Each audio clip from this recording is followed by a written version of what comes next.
So welcome to our Mainstreet Masters series presented by Mainstreet SA.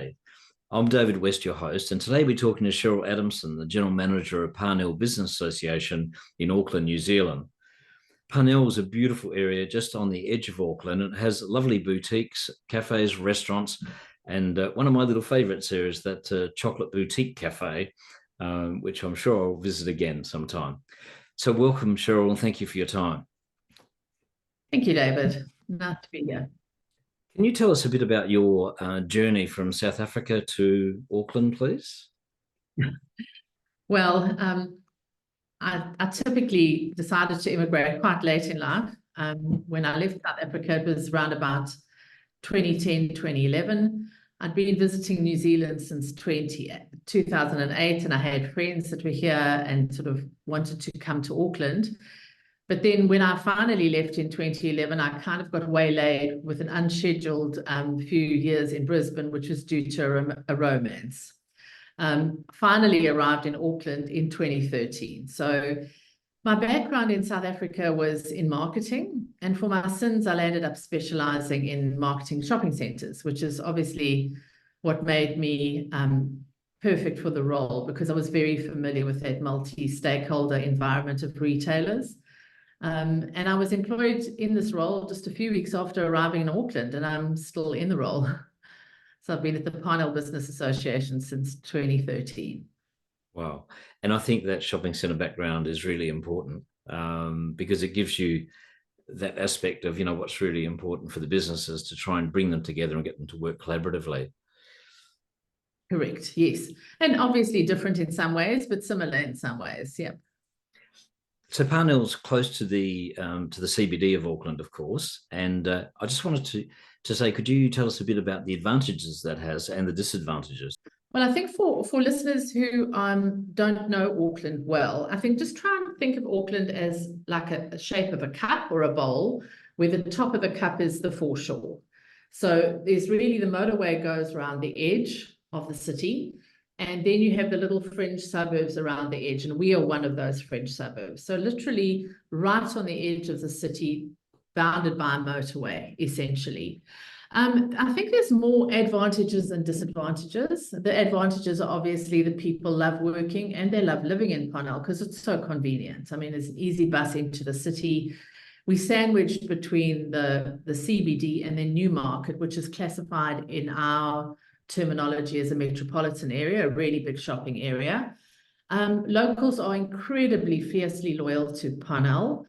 It has a lot of history, but then it still wants to hold on to that village status that defines it. So obviously, given the location, there's a lot of competing interest in terms of densification and those kind of things. I think one of the big disadvantages is sometimes it can just be a thoroughfare. We have in the sense of people not coming to Parnell, but people going through Parnell. So, I mean, advantages and disadvantages. Okay, can I also, I was just going to talk about the shopping centre. I know that's a very large shopping centre nearby. So how do you compete with that shopping centre? I mean, how do you find your market position that's actually taking a different niche? Yes, well, I think that goes back in history. I'm going to answer that a very long way around, if you don't mind. When I first joined Parnell, it's late 13, early 14, people used to always talk about the heydays of Parnell in the 1990s. So from the time I arrived, they were telling me how fabulous the bars were, the student life, and how busy it was. And there was that general sense of wanting to go back to those days. So people always knew that Parnell was like the first suburb in Auckland. And during the 70s, an eccentric dreamer by the name of Les Harvey actually bought up a whole lot of villas and restored those villas and established the sort of precinct shopping area of Parnell, which is that very pretty area that David, around the chocolate boutique. It's got cobblestones and it's little alleyways and it's very quaint and it's beautifully landscaped. And then obviously during the 90s, the area extended. And I think Parnell never thought that they would be out of the limelight. There was tourists, people loved coming to the area. But of course, as things happen and as I delved into the history, Auckland changed dramatically since the 1990s. You know, just pre-2000, there was the whole development of the viaduct. The first development for that was for the Rugby World Cup. The whole Britomart precinct developed, which is a very, very nice area to the east of the CBD, but before Parnell. And it was bought up by one particular developer who renovated and brought to life an entire precinct. And then, of course, on the other side of me, which is Newmarket, the area that you referred to, developed Westfield and a big shopping area there.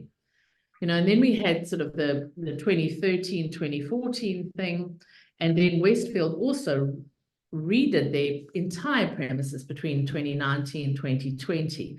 So what I'm trying to say is the competition exploded. It's not just that we have one big shopping center. And Westfield, as an example, is probably 8 times the size of Parnell. So how do you compete with that?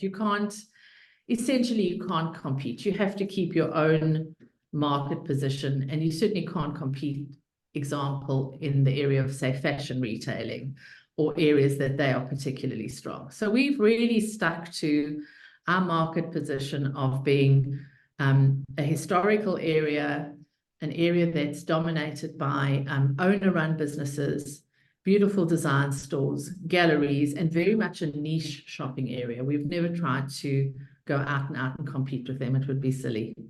Yeah, you've made it a real experience for people to visit and certainly enjoy the area. Yeah. Correct.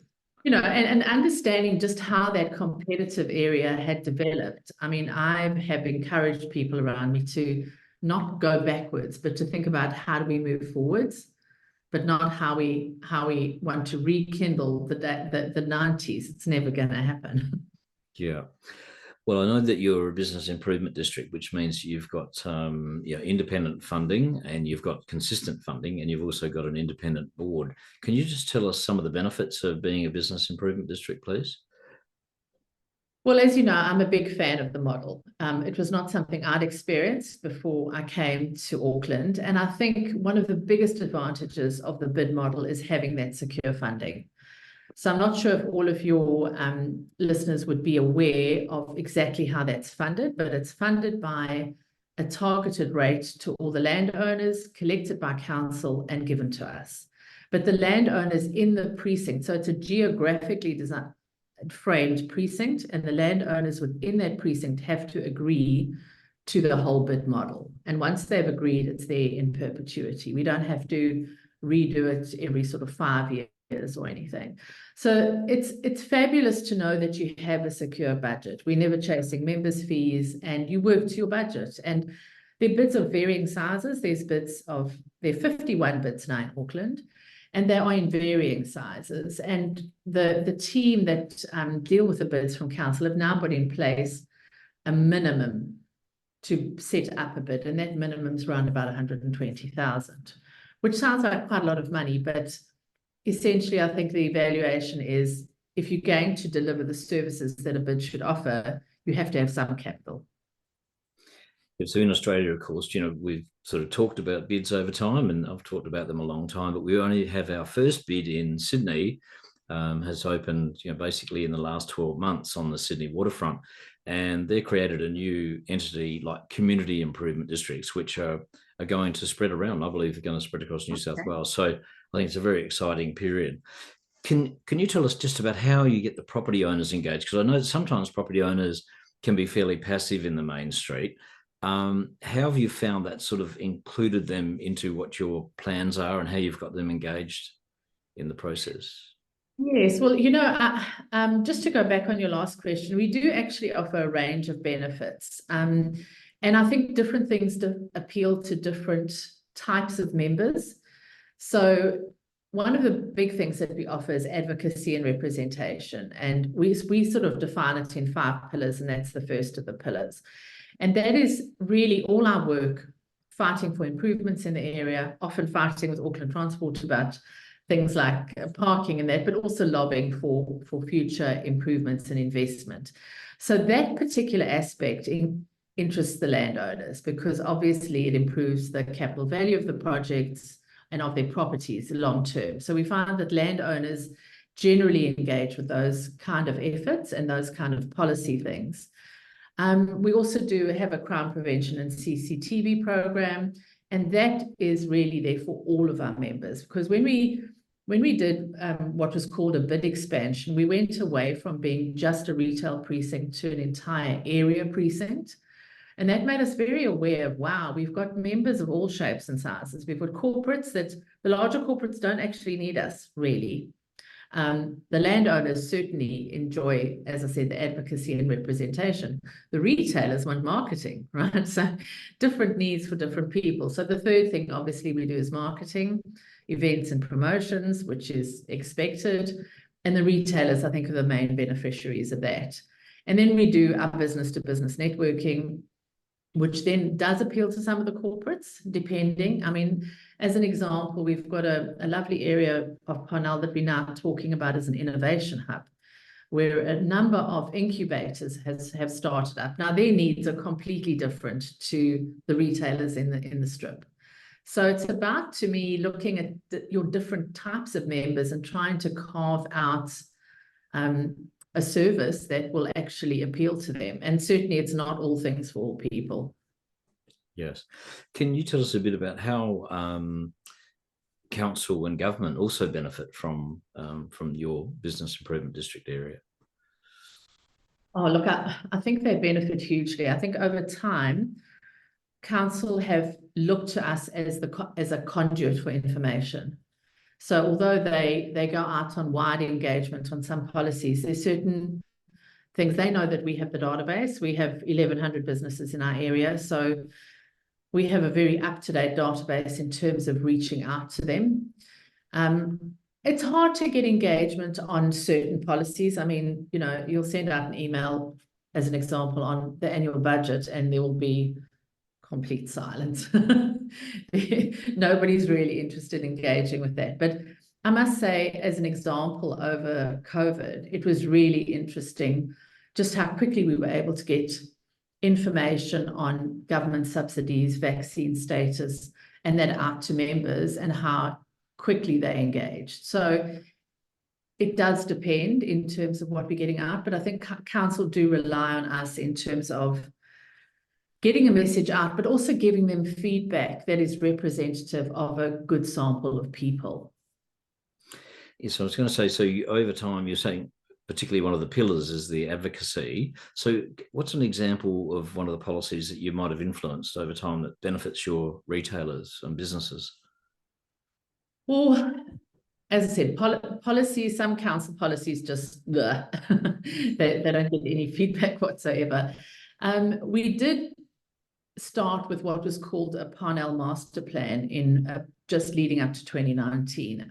I soon realized that, you know, working with council, there does need to be a healthy tension between council and a bid. And that's kind of healthy. We shouldn't be in one another's pockets. We should be challenging one another all the time.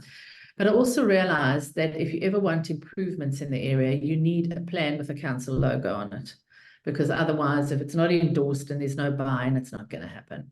So we worked really hard in terms of getting a Parnell plan to be published, which happened just in 2019.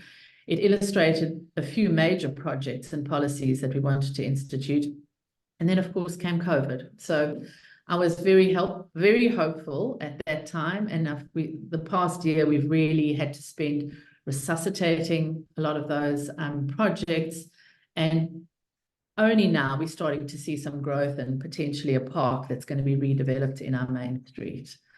So I don't feel like I've got huge milestones in that area. We work on it all the time, but it's not easy to kind of single out a policy that has worked. I was going to say, with your crime prevention is becoming more of an issue now. We're sort of finding youth crime is causing a few problems around the place. And just wondering, so what are some of the crime prevention strategies you put in place? Well, we have actually quite a bit. So we've been working on our crime prevention program for 8 years. And just to sort of set the scene for our little area, I don't know if you're aware or if you had anything similar during COVID, but the government decided to give people shelter in motels during the COVID years. Yep. And a lot of those motels are obviously in town centres. So we landed up in a situation where literally within 800 meters, we had a few emergency housing facilities, plus we have a state housing facility, plus there were converted backpackers. And the sum of all of that has been that obviously 90% of the people are well-behaved, wonderful people, but there are 10% who are not. And that, unfortunately, has been one of the areas of our biggest crime sources in Parnell. Not to say that we haven't had the youth crime, the ram raids, and all of that kind of thing as well. So I'm pretty pleased that we started our crime prevention program before COVID, because I think there are a lot of areas that are desperately playing catch up. So we have a daytime patrol officer that walks up and down the streets during the week. We have a nighttime patrol car that goes around the area. We have invested heavily in CCTV, but it has taken 8 years to build up a strong network. Then we also have a WhatsApp group, which is it's a private WhatsApp group, and it's pretty efficient. It works primarily with the retailers so that they're able to ask for assistance quickly if they need it, or circulate photographs of people who have just stolen from them or antisocial people. So that we find pretty efficient. And we also collaborate quite a lot with neighbouring districts, one in particular being Newmarket, in terms of sharing intel and sometimes sharing resources in the crime prevention program. So it's become a very big part of our function. It wasn't intended to be huge. It was intended to sort of be a top-up, but just the way things have evolved, it is. We deal with the police a lot. We help them with footage, supply footage to them a lot. So it's pretty sophisticated, but it's almost, we probably spend more on security now than we do on marketing, which is an unhealthy balance from my point of view. I hope we get to the point where we can pull that back to spending more on marketing than we do on crime prevention. Well, even finding now, I think that there's even some of the shopping centres are having trouble. And I mean, they've had security forever. And that's always been one of their mantras that, you know, you can always come here, it's safe. So it's interesting that we've got to try and solve this. It's a bit of an issue. Can I just go back to something you mentioned earlier? You talked about an incubator for small businesses. And of course, we're always looking for ways to introduce new businesses to come into the main street. What are some of the other ways how you attract new businesses and nurture some to get them started in Parnell?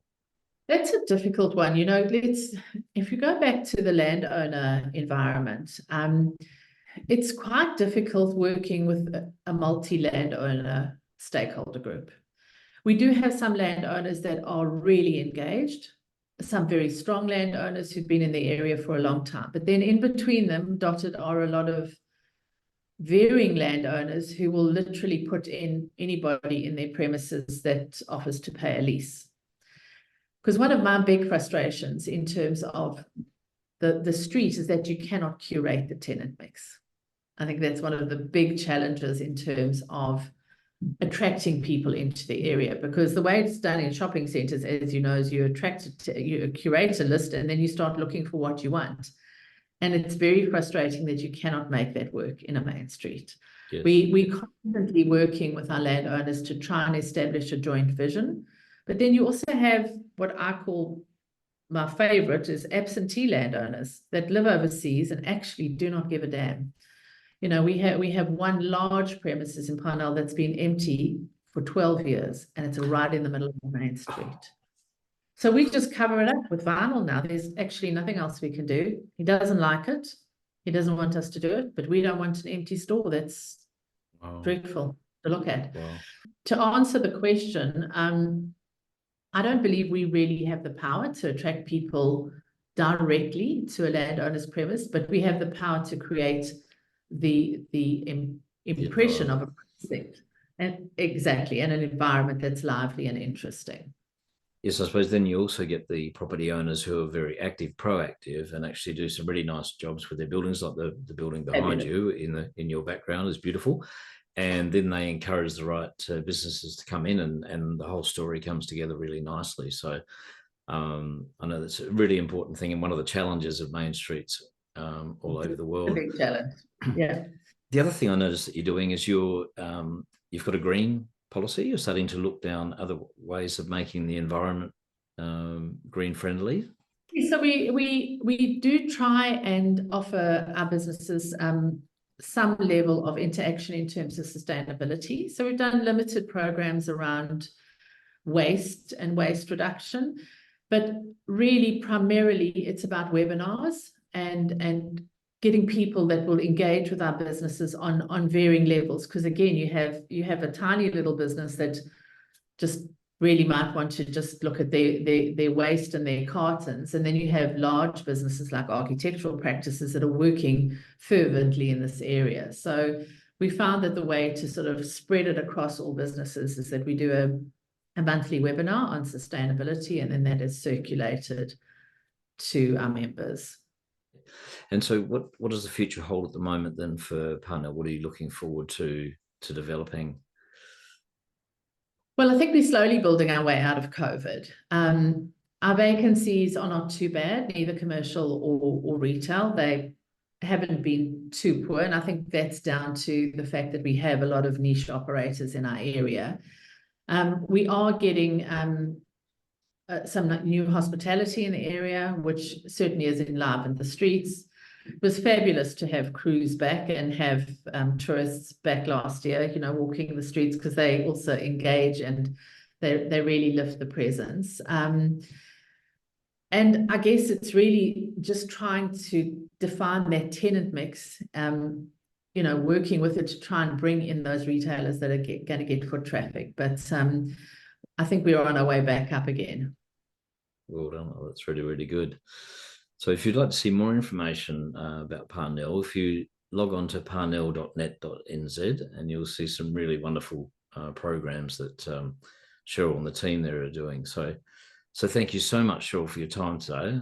It's fantastic adding to our Mainstreet Masters series, and it's really been a pleasure. And thank you too for visiting us years ago and coming in and speaking at our conferences, and you added such great value. So thank you very much. Thank you, David.